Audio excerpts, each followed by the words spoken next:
December 2024. President Biden's pen moves across 37 death warrants, each stroke transforming a death sentence into life imprisonment without parole. Mercy for the condemned, compassion for the worst criminals in federal custody. Cut to 3 empty execution chambers, 3 men still waiting to die.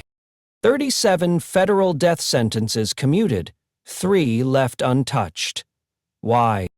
Welcome to Savage Case Files, where we expose the most shocking betrayals, brutal crimes, and the relentless pursuit of justice. Today's episode, the complete list of every prisoner still sentenced to death by the U.S. federal government. As of 2025, only 3 men remain on federal death row. 3 cases so heinous that even a death penalty opponent refused to show mercy. 3 different forms of domestic terrorism that America will never forget. Federal death row once held 40 condemned inmates. Drug kingpins, murderers, spies, terrorists, all awaiting execution by the federal government. In one sweeping action, President Biden commuted 37 death sentences to life imprisonment. But 3 names were deliberately excluded from presidential mercy. From the deadliest anti-Semitic attack in U.S. history, to racially motivated church massacre, to international terrorism on American soil, we'll examine why these 3 cases were deemed unforgivable. What makes a crime so evil that even mercy has limits? This isn't state death row, this is federal justice for federal crimes. Crimes that shocked the entire nation, not just individual states. These men didn't just break laws, they attacked the very soul of America itself. The question that haunts federal death row: when does justice demand the ultimate price? 3 cases, 3 forms of terrorism, 3 men still waiting to die. Case by case, we'll reveal why these crimes crossed the line from evil to unforgivable, and why even a president opposed to capital punishment couldn't bring himself to spare their lives. Case 1. Robert Bowers. Robert Bowers was a 46-year-old truck driver from Pennsylvania whose hatred had been festering for years.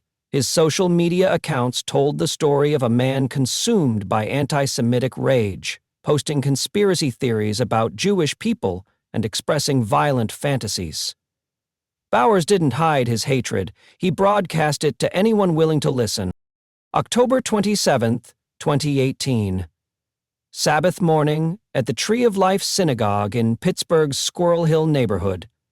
3 Jewish congregations, Tree of Life, New Light, and Dor Hadash, shared the building for their weekly services.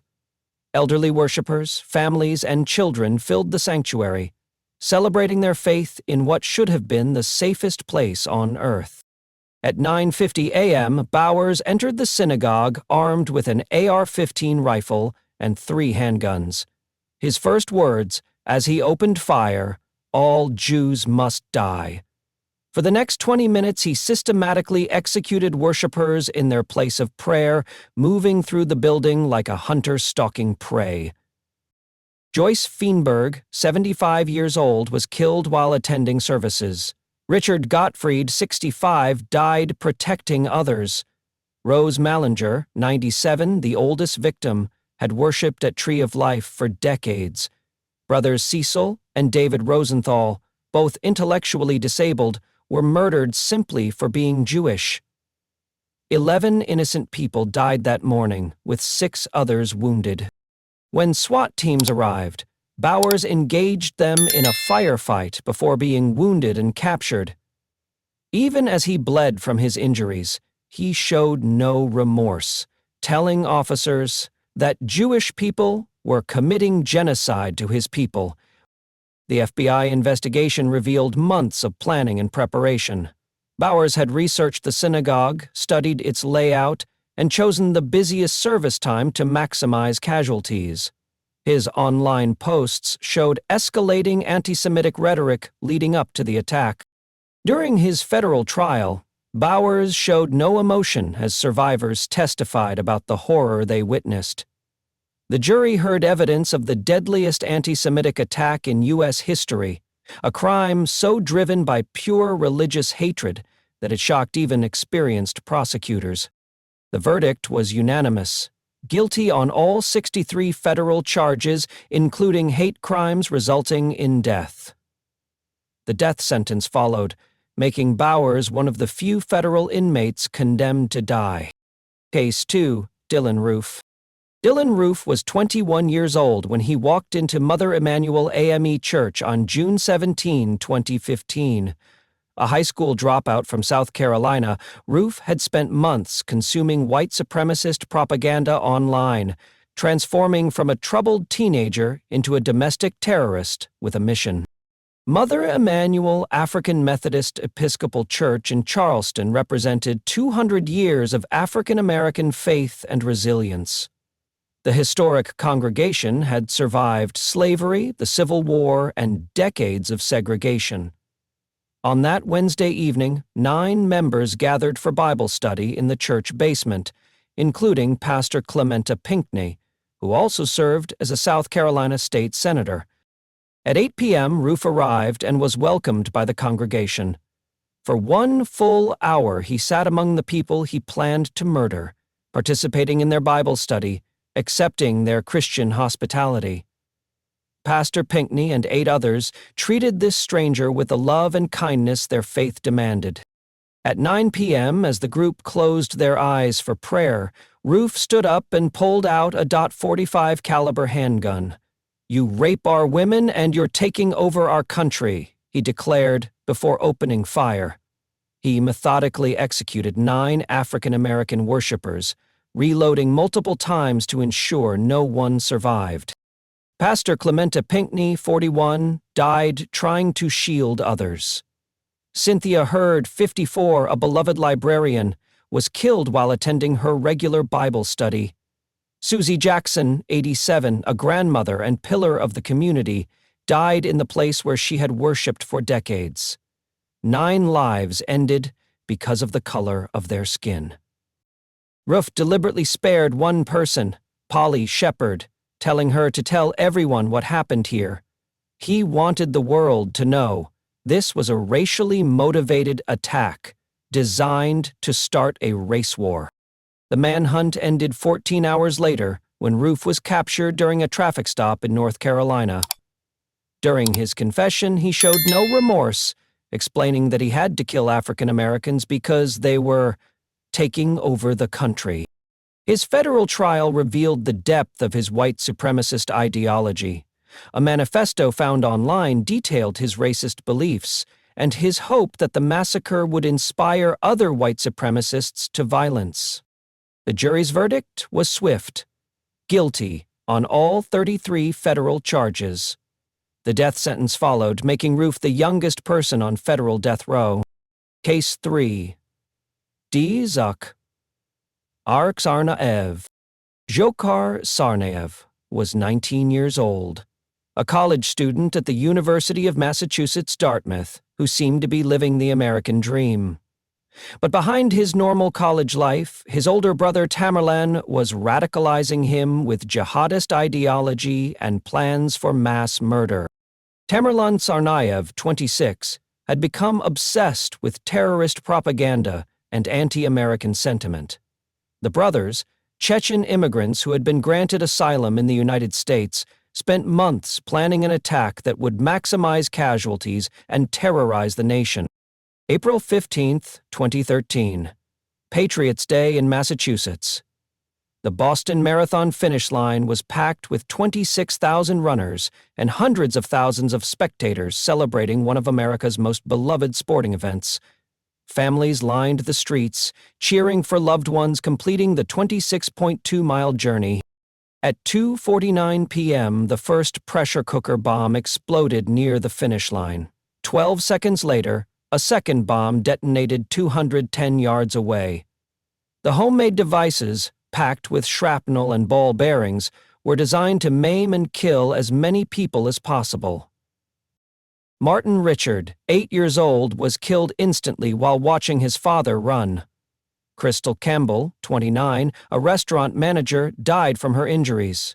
Ling Zilu, 23, a Chinese graduate student, was killed while cheering for runners. In total, 3 people died and 264 were wounded, many losing limbs from the devastating shrapnel. The FBI released photos of the suspects 4 days later, leading to a desperate escape attempt by the brothers. They murdered MIT police officer Sean Collier in cold blood while trying to steal his weapon. A massive shootout in Watertown resulted in Tamerlan's death, but Dejokar escaped. For 20 hours, Boston remained under lockdown, as thousands of law enforcement officers hunted the surviving bomber.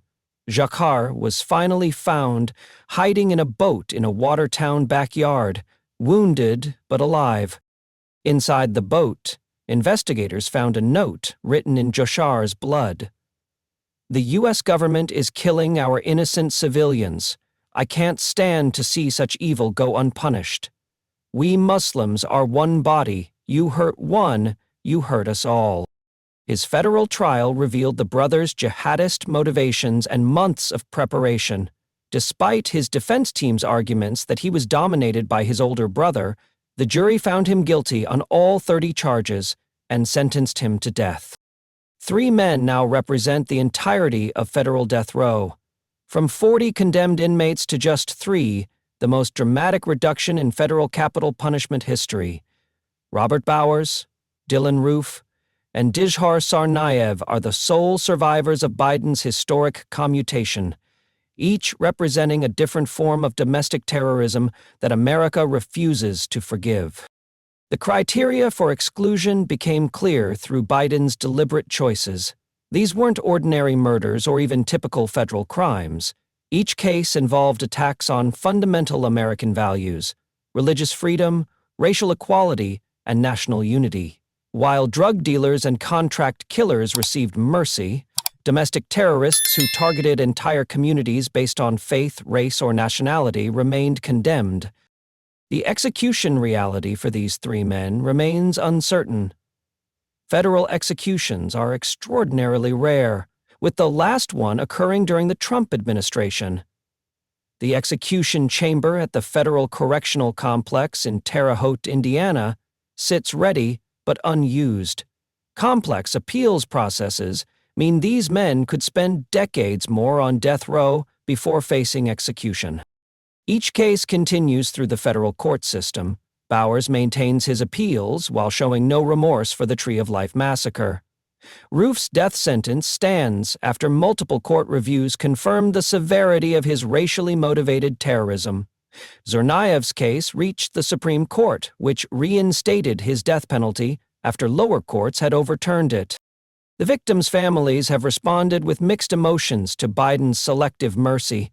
Some appreciate that their loved ones' killers remain condemned to die, while others, from the 37 commuted cases, feel betrayed that ultimate justice was denied. The families of the Tree of Life victims, Mother Emanuel congregation members, and Boston Marathon casualties continue their long wait for final closure. Biden's decision sends a clear political message about the future of federal capital punishment. The death penalty effectively ends for most federal crimes, reserved only for the most extreme acts of domestic terrorism. This creates a new standard. Federal execution is reserved for crimes that attack America's core identity and values. The 3 men now live in isolation, knowing they represent the last of their kind. Federal prisoners still condemned to die in a system that has largely abandoned capital punishment. 3 men. 3 forms of domestic terrorism. 3 death sentences that survived presidential mercy when 37 others did not. Robert Bowers, Dylan Roof, and Dizhar Tsarnaev now represent the complete list of federal prisoners still condemned to die, the crimes America refuses to forgive. Did President Biden make the right choice in sparing 37 convicted killers while leaving these 3 to face execution? Should domestic terrorism that targets entire communities always result in death sentences, or has their years in federal prison already served as sufficient punishment? Which case do you believe was most deserving of the death penalty? The anti-Semitic massacre at Tree of Life Synagogue that targeted Jewish Americans in their place of worship? The racially motivated slaughter at Mother Emanuel Church that murdered African Americans during Bible study? Or the Boston Marathon bombing that turned America's most patriotic sporting event into a scene of terror? These three cases redefined federal capital punishment for the modern era. Biden's historic commutations drew a clear line between ordinary federal crimes and attacks on America's fundamental values. Drug kingpins, contract killers, and even some terrorists received mercy, but those who targeted Americans based on their faith, race, or national identity remained condemned. Remember the 11 worshippers killed at Tree of Life Synagogue while celebrating their Sabbath. Remember the 9 faithful members of Mother Emanuel Church murdered during their weekly Bible study. Remember the 3 killed and 264 wounded at the Boston Marathon finish line while celebrating human achievement. Their families continue waiting for final justice as appeals drag through federal courts. Some may wait decades more before these death sentences are carried out, if they ever are. This has been Savage Case Files, examining the crimes that crossed the line from evil to unforgivable. Subscribe for more cases that reveal the darkest corners of American justice and the pursuit of accountability for the worst among us.